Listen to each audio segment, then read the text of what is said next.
Now that is one heck of a way to come back from the All-Star weekend. Was it perfect? No. But we got the two most important things, and that was both points. So, a lot to talk about in that one.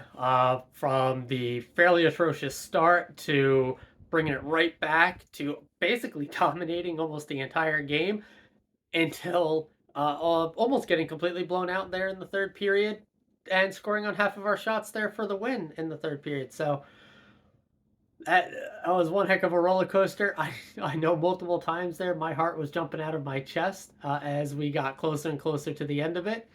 But man, I missed Devils hockey, missed you guys doing these reaction videos, and glad to be able to come right back to it with a nice win against a very good Colorado Avalanche team.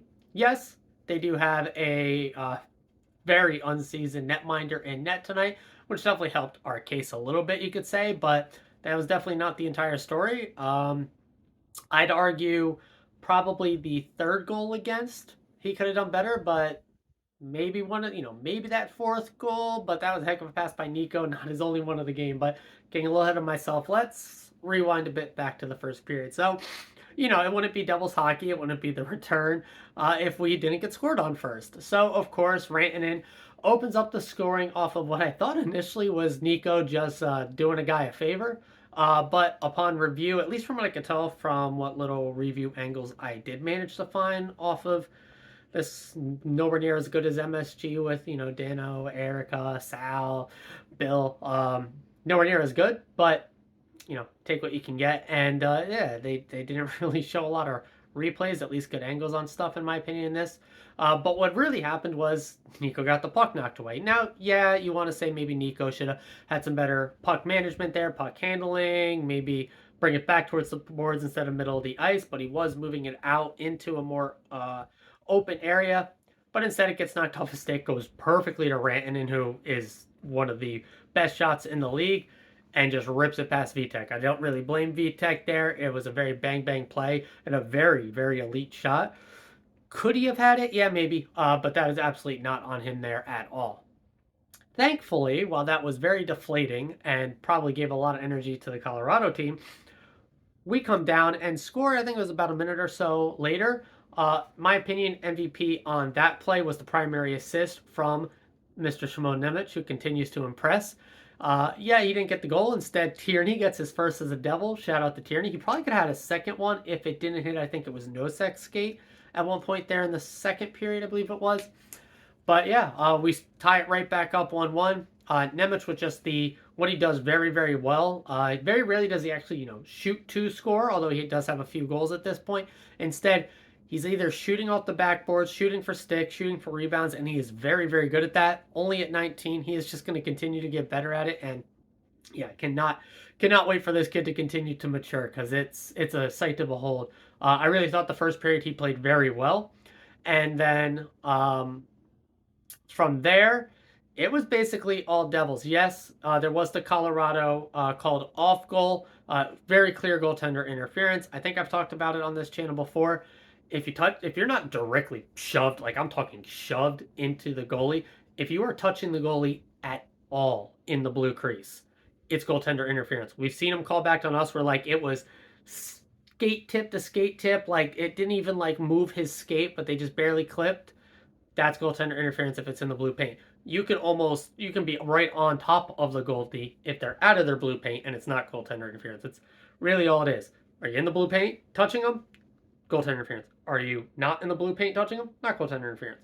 Fairly straightforward. So I, still pit on my stomach because like it's the NHL referee, so who knows? Timo did slightly bump into the Colorado guy, who then bumped into and stayed bumped into, which I think might have been the determining factor with VTech.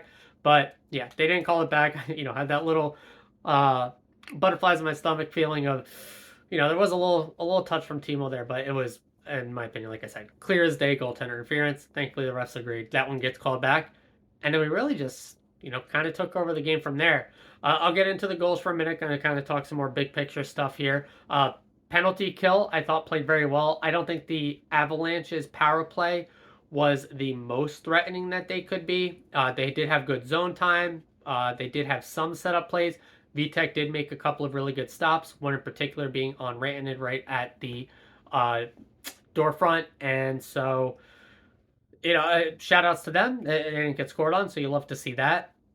Other good things I want to shout out: Luke Hughes, man, he was basically hard pressed against, or hard matched up against the McKinnon Rantanen line.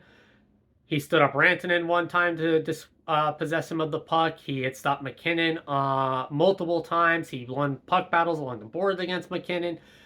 Yes, he did get absolutely blasted behind the net. That led to the Makar goal, which was the full momentum shift into the Avs tying it up. But that was third period stuff. We're going to focus on that second period mostly, where it was all the really, really good things you love to see.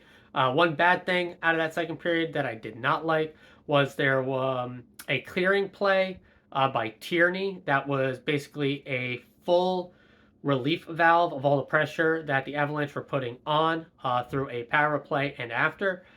Instead, Tierney kind of shoots, I think, right into McKinnon, and they maintain zone pressure. It's kind of one of those small, simple plays where it's like, yeah, they didn't end up scoring off of that at all. But that's some of the smaller in-game stuff that, do bother me, and you just can't let that type of stuff happen. So that was unfortunate. But now let's go back to the good stuff. We ended up taking the lead, 2-1 off of, just the beautiful passing play by Nico and Bratt. That is just gorgeous stuff. Luke gets the breakout play behind up to Palat, so Luke gets the tertiary assist. Palat bangs it out to the boys for the 2 on 1 with Rantanen trailing right behind. And then just the back and forth passing by those two was gorgeous.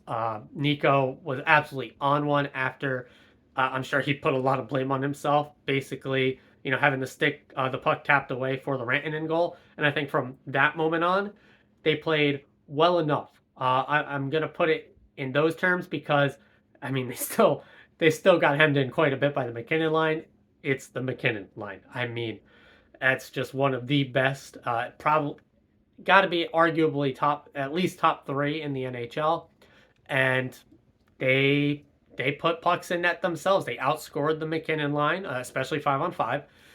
They did get outchanced by the McKinnon line, but I think they did keep it mostly low danger. Not entirely, but mostly. And obviously, you got to factor in Makar in that and everything as well. We're missing our entire top defensive pairing, so you are hard matching Luke Marino, which I think did very well against them.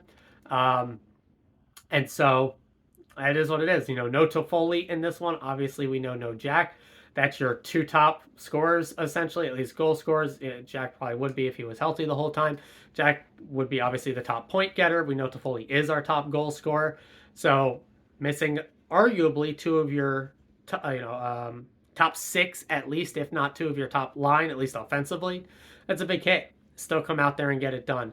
I really do credit the Nemec Tierney goal for keeping us in it there early. I think if we go down 1-0 into the second, or even 1-1, game maybe looks a little different. Instead, we get through the second period up 3-1, and that is thanks to the Mercer goal, where he just doesn't give up on the play. If you go back and watch that from where he watches the puck dribble into the blue paint, and where he beats the Avalanche defender to the puck to hit it in, that's just the dog in him, right? It's what we talk about with Mercer, and that's it on full display there. Shout out to Timo, who I thought played very well. He gets a deserved second assist there on that play. I thought he was in on multiple plays. He wasn't a dominant force. He wasn't absolutely taking over the game a la McKinnon, but I thought he had a very good game nonetheless, and he got a point and McKinnon didn't, right? So, if you want a scoreboard watch, he had a better game, right? Wink. From there, shout out Nemec and Luke. I thought Marino played well. I think Ball and Hataka actually played quite well. Yes, Hataka had the penalty, and the defense did collapse a little bit when Ball was in the box for the 4-on-4 in the third period there. We got dominated in the third period, boys. Straight up, they came out like they needed to win this game, like the world was on fire. That 4-on-4 starts, and they just completely controlled it. I mentioned it. Luke gets bodied behind the net, losing the puck. I don't blame Vitek on this one at all, because he's looking for Luke to almost come out the other side, or the puck gets the other side, and it's in that absolute split of a second, the puck trickles right to Makar, who obviously somehow, someway is the guy there on a 4-on-4, and taps it in while Vitek leaves the post looking for the puck. If anything, you maybe want to, that's, you don't expect Luke to get absolutely blown up and lose the puck directly to the front like that. So, is what it is.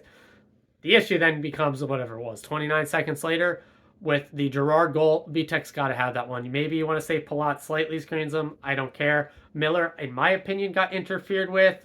Maybe you want to say that Avalanche player that straight up set up a pick on him has his right to that ice as well. I probably would have to really break it down to see if he stepped into Miller's path. But from the initial replays that I saw, it didn't show the greatest of angles. But I mean, in my opinion, Devils fan, maybe, that bias in there, but I do feel like he was interfered with. He would have very much been in that lane if not to stop the Gerard shot. Oof. Instead, that puck goes in. And even with all of that, Vitek has to have that one. That's just one he has to have. But it doesn't matter because while Avalanche continued to dominate, and I thought Vitek made a number of saves that still kept us in it when it shouldn't have probably been that close anyway. We get the beautiful play once again by Nico Hischier, passing it to, Marino breaking into the zone first off.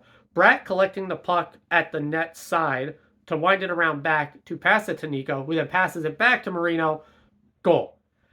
I don't know what it was, but I had a feeling it almost felt like that Islanders game where it was almost assuredly going to overtime, but then we score a very late goal to not give up a loser point or give up a point at all to the other team. Yeah, Avalanche maybe would want to argue that they could have deserved a point out of this one, but